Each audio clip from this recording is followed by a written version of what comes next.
For anyone tuning in who had watched previous videos, you may notice that the board is laid out a little bit differently. I tried to reorganize it a little bit so it's a little less clunky and a little bit more structured. So hopefully it's a little bit easier for you guys to follow along. And feel free to leave suggestions on what you think, or if you prefer the other one, let me know too. All feedback is greatly appreciated. Hello and welcome back to the Upper Division Western Europe DPC Season 2, where we're covering the fourth and final team to make it to the Kiev Major, Team Secret. Now, Team Secret looking a lot shakier than they did last season.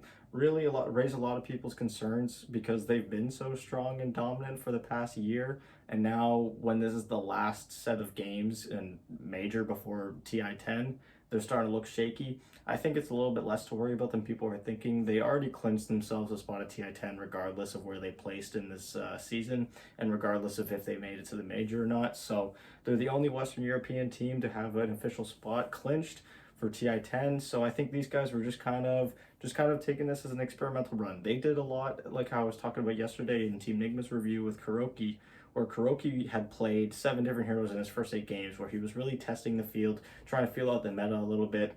And I think that's what Secret was doing, because they've played the most amount of different heroes that any team has played so far that I've covered. And I think that's going to stay that way. I don't think any of the remaining teams played nearly as many heroes as they did. Most notably, all of their players except Puppy put up double digits in unique heroes that they played throughout the season. Most notably, Nisha playing 15 different heroes in 18 games, which is absolutely insane. Now jumping into their matches, we're going to start off with week 1, where they actually lose 2-0 to Team Nigma. So if you watched my Team Nigma review again yesterday, you know this already. Team Nigma won this one pretty easily, and this was where I was kind of saying that it was kind of like an odd start for Team Secret. You know, they had just come off finishing 4th place in a major. They had just come off going 7-0 in Season 1, and then they're starting off this season going 0-2, including a Jungle Venomancer. So again, they lose the series 0-2, but what other team plays Jungle Venomancer or Jungle anything other than maybe Tundra and their Enigma? So I think, again, like I was saying earlier, it was really Team Secret feeling out the meta, trying to feel out different heroes, try and get the rust off of some heroes that they haven't maybe played in a long time, because these guys are the most diverse drafters. Again, they've played the most different heroes of any team we've covered so far. Going into week 2, which was their only week where they played 2 games, they played 2 against the Hellbears and Tundra. They win both of those series 2-1. In the same orientation where they win game 1, lose game 2, win game 3. Jumping into week 3, they played against Alliance, where they dropped that series 2-1.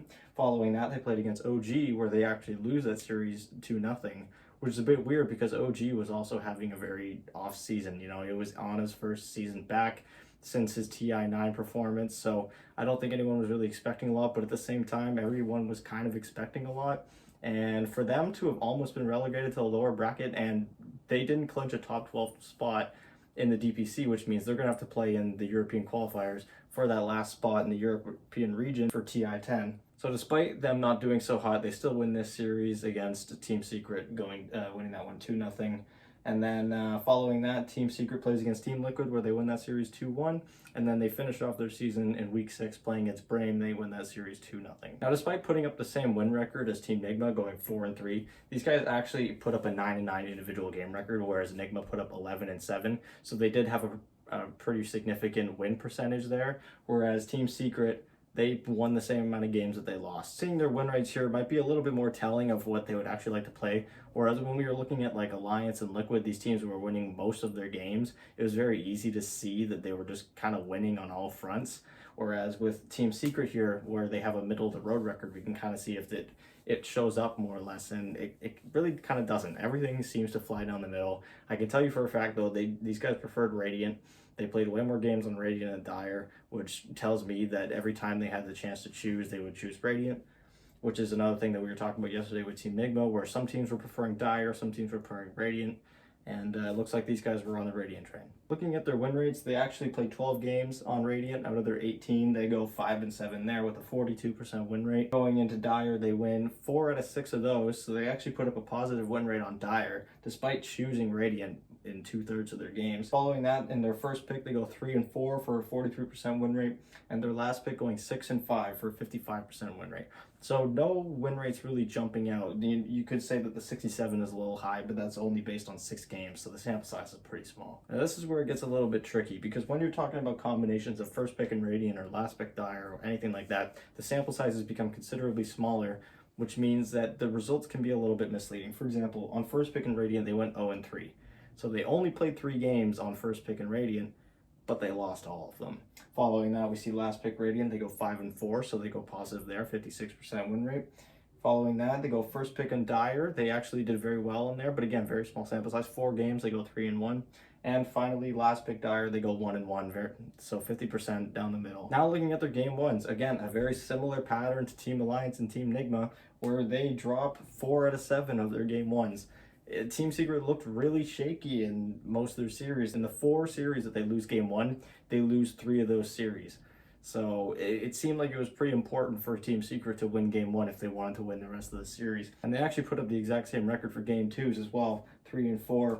Whereas in game 3s, for the 4 that they played, they win 3 of them. So it seemed like the more the series progressed, the more they got used to the draft, the more they would start banning out the enemy team's comfort heroes. And it seemed like they were just getting more and more comfortable with the patch as the individual series went on. I think that's what their real strong point was. Now looking at heroes, like I was saying before, these guys played the most different heroes of any team we've covered so far, and I think it's going to stay that way if I continue to cover the rest of the teams in this division, where they played 53 different heroes. Their most played heroes were Snapfire, playing on 5 games, 4 wins. 4 of those games played by Puppy, and we had Sven going 3-1. All 4 of those played obviously by Matomaman. We had Centaur War Runner only going 1-3, but they were all played by Zai. And then they had Morphling and Magnus both going 3-0, the Morphling being played solely in the mid lane. So we know Matu can play Morphling, but for the 3 games that they picked it was always mid for Nisha. Even when they picked Broodmother, they put Broodmother in the safe lane on Matu, and they put Nisha on the mid Morphling, which I thought was kind of interesting. We didn't really see any other teams playing the safe lane Broodmother. And then the Magnus going 3-0, those were all on Zai, and those were all towards the back end of the season too. You really didn't play that in the early part of the season. It wasn't until Quakefa started playing it on Liquid where teams were starting to notice that this Magnus hero was actually pretty good. Now looking at their best heroes, again, because it's Team Secret and they know what they're good at, a lot of their best heroes were their most played heroes. So examples of that being their Snapfire and their Magnus. And then they had their Sven actually, which was all played by Matoma Man as well, showing up on there going 3-1. Looking at their worst heroes now, we actually have one of their most played heroes on there, which is a little bit rare for one of these top finishing teams, where they had Zai's Centaur War Runner, again, one of the most popular offlaners of the patch and one of the most broken offlaners of the patch, only going 1-3. So that was a little bit weird. Another notable one was the Gyrocopter on Matoma Man that was paired up twice with an IO played by Puppy, and it lost both times. And then finally we had a 5-way tie between Io, Bounty Hunter, Tiny, Necrophos, and Mars going 0-2. The Bounty Hunter being played twice on 2 different heroes, once in the off lane by Zai, once in the position 5 position by Puppy, as well as the Tiny being played mid once by Nisha and played 4 by Yapsor. And finally Necrophos being played in the 3 position by Zai, as well as in the mid lane by Nisha. Moving on to their most banned heroes, this is all the most banned heroes by Team Secret. Their most banned being Grimstroke and Mars with 6 total, as well as Puck and Wraith King with 5. And for their most banned against them, there was a total of 59 different heroes. Again, these guys are really versatile, so teams really had to broaden the amount of heroes that they had to consider when banning against them. So their most notably banned against them was Nietzsche's Storm Spirit. It was banned 8 times. As well as their Puck going 7 times, their Morphling, which Nisha loved, going 3-0 on that. They banned that 6 times, and Axe and Centaur both tied for 5 bans.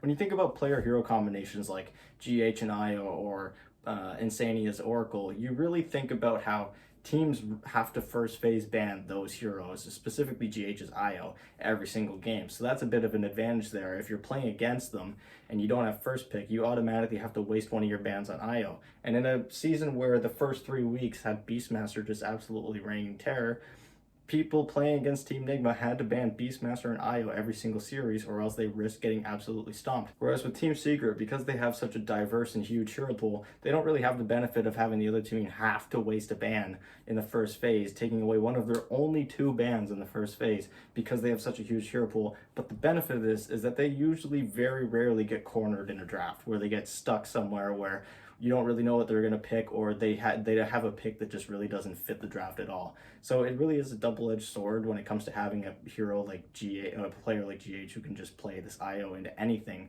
versus having this incredibly diverse hero pool. So I thought that was really interesting when it came to Team Secrets drafting, and that's probably why they put up so many huge numbers, because they don't really have a lot of player hero combinations. They just play a lot of different heroes very well. And we'll get into more of that when I go over the individual players. Speaking of individual players, we're going to be jumping into that right now. Starting off with Matumbo Man, position 1. He played a total of 11 different heroes, his most notable being Sven going 3-1, and his Wraith King going 2-0, and a three-way tie for Jug, Lone Druid, and Broodmother all going 1-0. Again, all of these guys played an immense amount of heroes, so their most notable heroes, some of them only have 1 game on them, which is a little bit absurd.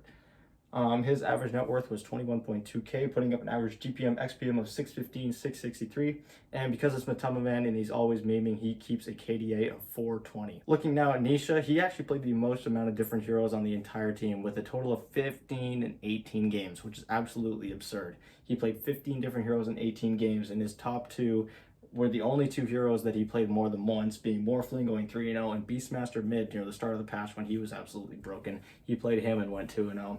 And then it was a 4-way tie for the remaining top heroes. I just decided to put his Templar Assassin. It looked the most dominant. He played it against Brahim in the final series. Goes 1-0 in that. And his average net worth was actually not very much lower than Matumbo Man's. These guys really like to put Nisha and Matumbo Man on together on the podium, while the rest of the three heroes play a real sacrificial role. Zai, for example, looked particularly weak to me and to a lot of analysts, but that was maybe because they were putting so much emphasis on Nisha and Matumbo Man, just absolutely carrying them through and putting all of their net worth on them. And again, like I was saying yesterday, with a very like support, protect, carry meta, it might have suited them to have dual cores, but then again, putting up 9-9 record, maybe they were a little bit off in their judgment. Yes, he puts up an average net worth of 20.4k with an average GPM of 598, XPM 682, and an average KD of 531. If I have to give MVP to anyone this season, it's got to be Nisha. When you're playing this many different heroes and you're playing them well on a team that's not doing very well, and you're still putting up numbers like that, you got to give MVP to Nisha. He really pulled his way through this season. I think he and Matumbo Man were the reason they went this far and were able to secure themselves the last spot at the major. Now looking at Zai, his most notable heroes were Magnus going 3-0, Legion Commander going 2-0, and Axe going 2-0 as well. His average net worth was 13.1k, so significantly lower than the other 2 cores who were very close to one another near the top. And his average GPM 407, XPM 514, and an average KDA of 2.67, so very low. He had the lowest KDA of any player on the team, which is pretty unusual for him. He was playing a real sacrificial role, and he was dying a lot in games just to make space for these dual cores of Nisha and Matumbo Man most of the time, which is why I think a lot of people, including myself, thought he had a weaker season. But I think he was just playing the sacrificial role really well, maybe a little bit too well, because they obviously lost a lot of games this season in comparison to the last. Going on with Yapsor, he also played 14 different heroes, which is 1 less than Nisha, which is absolutely insane. His most notable being Nyx Assassin going 2-0, and that was the only hero he played more than once that had more than 1 win. After that, we have Dark Willow and Spearbreaker both going 1-0. He had a few other heroes going 1-0, but I thought those were his best. He puts up an average net worth of 9.7k, average GPM and XPM of 307, 438, and an average KDA of 2.71. And finally, the captain of Team Secret, Puppy, playing a total of 9 different heroes. His most notable hero being in the Snapfire, going 3-1, again playing 4 of those 5 games that they played Snapfire. His Winter Wyvern going 2-0, which I thought was kind of funny because in one of the series where he played Winter Wyvern, which was near the end of the season, the casters and the analysts brought up a stat where his Winter Wyvern win rate over his pro career has been abysmally bad. And despite that, he goes 2-0 on it this season. The only loss on the Winter Wyvern when Team Secret picked it was actually on Yapsor. He played it in the 4th position at one point. And finally, his Ancient Apparition going 2-1. Just a really solid hero this patch. So once he started picking that, teams were banning it first phase against them. Not really a surprise there. He puts it up an average net worth of 9k, average GPM of 313, XPM 413, and an average KDA of 3.47.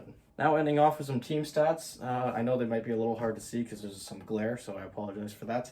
But these guys put up an average net worth globally of 73.4k, an average GPM, the highest in the league, of 2241, an average XPM of 2710, and an average KDA 3.48. And their average match duration was relatively short with a 36-minute and 50-second average match duration. Anyways, thanks for watching. That's going to do it for me. I'm going to be uploading a review of day 1 of the group stage, of the wildcard group stage of the Kiev Major come Wednesday night. I'm going to be reviewing both Team Secret and Enigma's performances and kind of going over maybe what went wrong or what went really well, seeing what stood up from their regular season performance and in comparison to how they're doing then, because there's going to be a lot of DotA going on in the next few weeks. So I'm going to be trying to cover that as much as possible. So please, if you haven't already, subscribe, leave a comment of what you want to see next, and I will talk to you guys soon.